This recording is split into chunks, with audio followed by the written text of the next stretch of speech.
Amici di Calcio Napoli 24, il nostro viaggio a tappe fra strade e vicoli di Napoli imbandierati d'azzurro adesso si sofferma a Forcella, che è, vedete, già tutta tinta d'azzurro, tra l'altro all'orario del tramonto è ancora più caratteristica.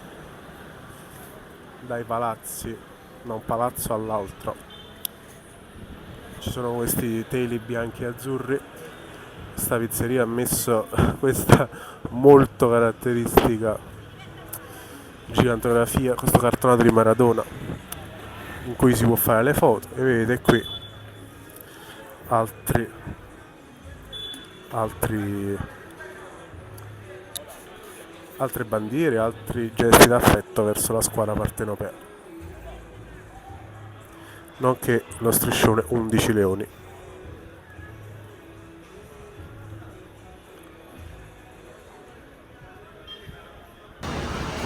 E anche da via Duomo, quindi comunque nei pressi di zona Forcella, altri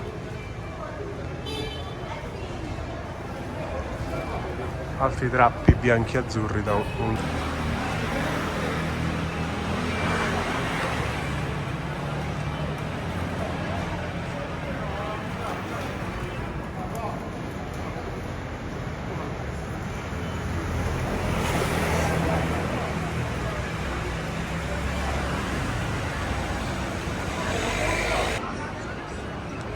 Qui invece a via dei Tribunali tutta questa serie di bandiere, Napoli sempre al tuo fianco con lo scudetto numero 3,